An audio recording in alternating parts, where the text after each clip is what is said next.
this is Jim with My Board Games, and today I'm going to talk about the board game Pushover by Parker Brothers. This was a game they released back in the early 80s, and it's a game for 2 to 4 players. It was designed by a board game designer named Alex Randolph. Now, he was most notable for the work he did with the 3M Company, huge company, and at a point, sometime in the 80s, they were making board games. I guess it was probably lucrative back then. Alex was known mainly for developing a series of games for them called the Bookshelf series of games, and these were games that were designed to fit neatly on a bookshelf.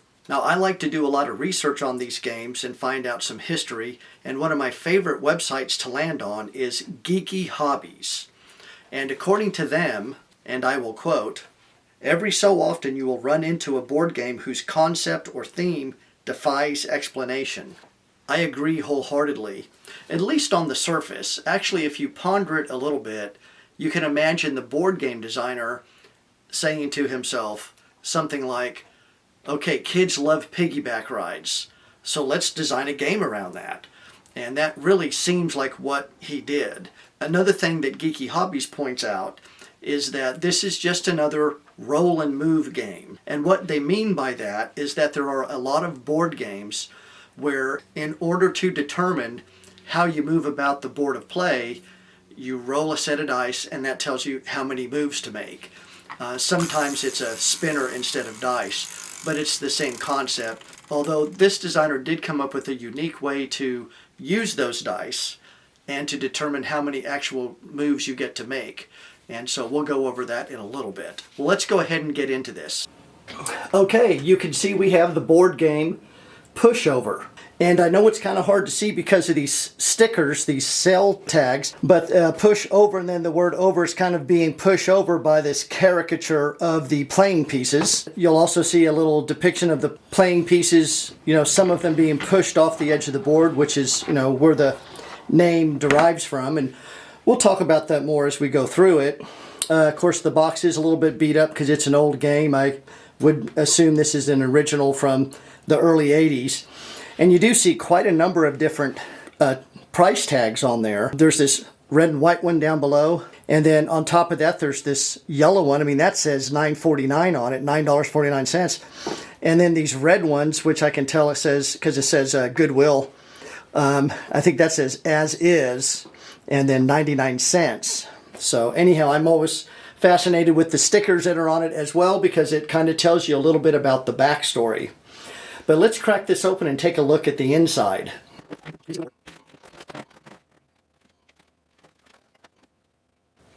Here you have the blue plastic playing board, and you can see there's this groove that goes around it, and that's what the playing pieces, travel around. But then around this groove there are different dots. It's like a circle with 2 dots on either side, and that is sort of like the stopping point. So even though you scoot through the groove, you stop. Like if you roll a 4 or something, then you go 1, you push through and go 1, 2, 3, 4, and you stop there.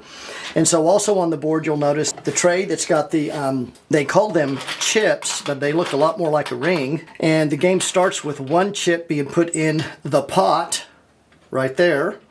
And then as you go around the board, the different players win the pots once they land on or pass through this special dot here with the triangle pointing down here, and whatever's in the pot they get to then put up into their rack here, where they can stack up chips or rings until they get their column full and they win the game.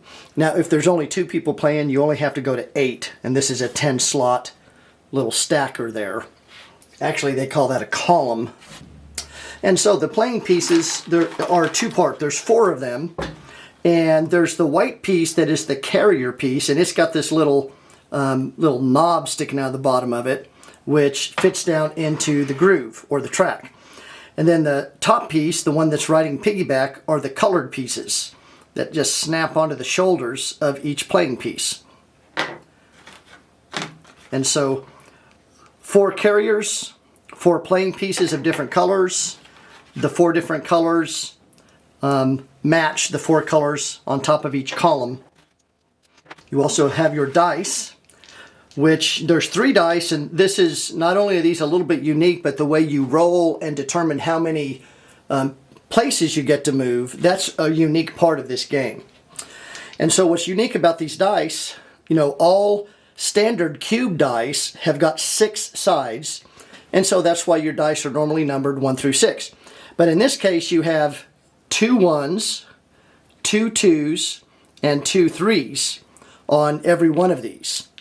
And so the way you roll them is unique as well, but we'll get into that as we demo the game. And so, as is typical, they don't tell you how to determine who goes first, but since you have the dice, might as well just each take turns, and whoever gets the highest roll gets to go first, and then you go around the board, you know, clockwise after that. That's probably as good a way as any. And as already mentioned, to start the game, you put one of the rings in the pot, and then you're ready to go once you decide who's going to go. I'm going to go ahead and just line those 4 guys up, and we'll just kind of go through a pretend game real quick. So, red guy goes first, and what happens is you roll the dice, although technically you roll the die. You roll 1 at a time. So that's the first thing. The other thing that's very important to understand is that if you roll a combined total of 5 or more, you have done something called roll out. And when you roll out, you have to go back to the beginning. Now, an interesting part of this, though, let's say that you were right here and you rolled out. In this case, the top piece goes back to the beginning. The bottom piece or neutral piece stays there. And until that neutral piece or somebody else's neutral piece becomes available by being pushed off the board, until that happens, you have to wait, you know, before you can roll the die again. The other thing you do is to add a ring or chip to the pot, and that is in fact the only way that the pot can grow. So keep that in mind. So here's what happens. You roll the die, right? So you got a 1. Now when you think about it, you could just go 1. But at this point, even if you roll the highest number on the second die, you're not going to get more than 5. So anytime you roll a 1 the first time, to me it's just a no-brainer. You're probably going to roll again, right? Well, let's just go ahead and do it. And I got a 3. Now I'm maxed out at 4. There's no point in rolling again because you know you'll get above 4, so you would stop there. You would think that you would get 4 positions, that you would be allowed to move 4 positions. But technically, since there are 2 dice and 4 total numbers, the total of the numbers is 4, you take 2 times 4, you get to move 8 on that roll. So the first guy's going to go in and go 1, 2, 3, 4, 5, 6, 7, 8. Not a bad roll. So now it's the next guy's turn. And they're going to take and they're just going to roll that die. And look, they got a 2. Now what happens when you get a 2? There's, again, 3 possibilities on the next die. 1, 2, or 3. If you get a 1, you still got 3, you're good. If you get a 2, you got 4, you're good. But if you get a 3, you go over and you roll out. Now in this case, you haven't even got started, so you just, you know, lose your chance and the next guy gets to go. But you do have a 2 out of 3 chance, a 66% chance that you will roll something that will allow you to take your turn and move about the board. So you just have to decide if you're willing to do that. I would think at the beginning of the game you would be willing to do that, since it's a greater than 50% chance that you will be able to go. So let's roll it. Okay, you got a 1. So you could go 3 times 2, you could go 6 if you wanted to. But you got to decide if you want to roll the dice. Now in this case, the only thing you can roll is a 1. Because if you get a 2 or a 3, that puts you over 4, 5 or above, 5 or 6 is what you'd end up with. And so now you've got less than a 50% chance. Now you've got a 33% chance that you'll just get one of those 1s. So the prudent thing to do, particularly at this stage of the game, is just to take your 3 times 2 and go move 6. All right. So let's just say this is the next guy's turn. All right. So now they go. They get a 3. So in this case, you get a 3. You're probably just going to move 3. Because if you roll another die, the chances of you getting a 1 is only, again, 30%. So it's a little bit too risky, particularly at this stage of the game. So let's just say that guy moves 3. Next guy's turn. Now you're going to start seeing some action probably, because there is this idea of pushing people along. Okay, got a 2. I'm going to assume this guy is going to want to go ahead and go again. Let's see what happens. Ah, rolled out. So since it is a rollout, you would put another chip in the pot, but since this guy is already off the board, you don't have to, worry about coming back and doing all that stuff. Let's go to the next guy. Now it's back to red. 3. In this case, if I was red, I would just take my 3 and stick with it, because it's too great of a chance that you'll roll out. So 1, 2, 3. Now the orange guy goes. 2.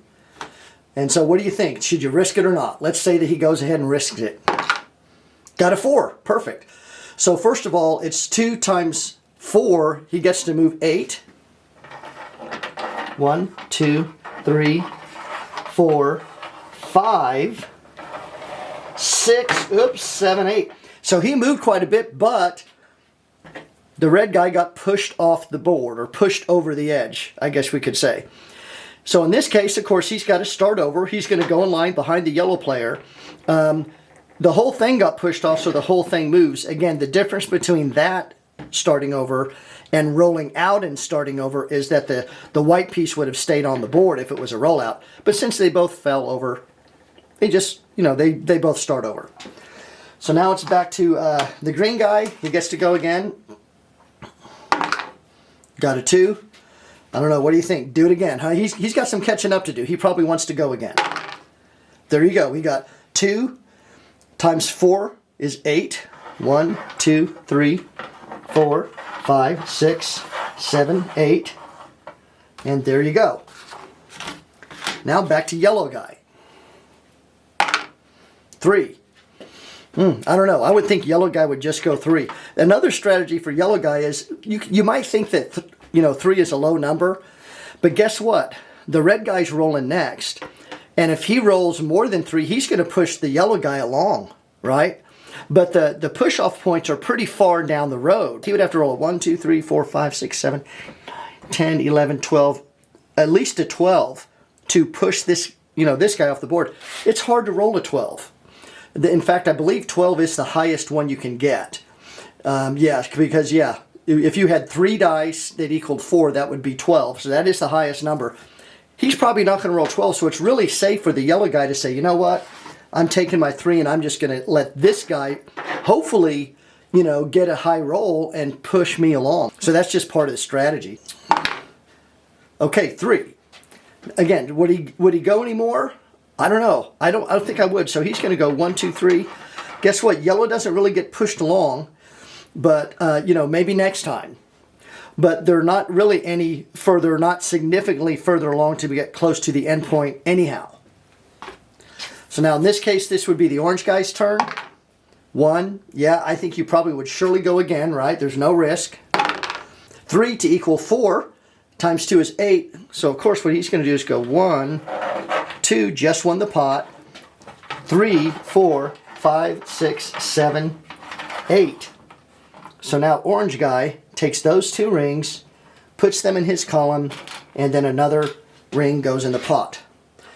So now we go back to green guy is next. Let's see what's going to happen with him. 2.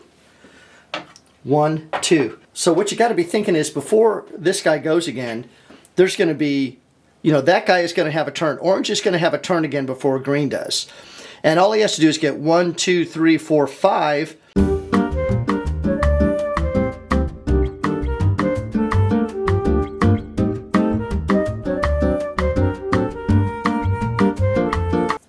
I don't know, you might, if rolling a 2, you might think, maybe I should roll again because I might get pushed off the board anyhow. But the thing is, there's only 1 ring in the pot, so it's not like you're going to win a big pot. But really, you're just thinking, I don't want to get pushed off the board, right? I'm going to assume that the green guy feels like he wants to take the risk and throw again. And it worked out, right? So now you got 2 dice times 4, 8. So 1, 2, 3, won the pot. 4, 5, 6, 7, 8. Coming up behind the orange guy now. Green gets the pot. Another goes in. But let's keep on going. Yellow goes, he gets a 1. I would say for sure, of course you're going to go again. A 3, there you go, no rollout. So 3, 4 times 2 is 8. 1, 2, 3, 4, 5, 6, 7, 8. So you see how that happened?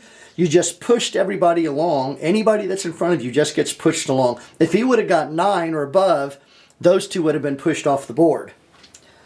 Let's see what red can do. Red only needs what? 1, 2, 3, 4, 5, 6, 7, 8, 9. If red gets 9, all 3 of his opponents are going to get pushed off the board. Let's see what happens. 2. 1s and 2s keeps you below. So yeah, let's do it. I mean, you could make the argument that staying and just moving 2 gets you to where somebody's going to push you along and probably not push you out. But, you know, again, the odds are in your favor. You probably want to roll. But look what happens. Rollout. So this is a good time to show a rollout because red comes off. But what you do automatically, if you're in the first 4 positions, which as you notice is behind the loop, it's not even within the loop. These guys are never going to get on this track until they get off the board. So you automatically move that up to the 5th space. Anytime there's a rollout on these first 4 spaces, the neutral carrier automatically gets pushed up into that space. Okay, so now back on orange.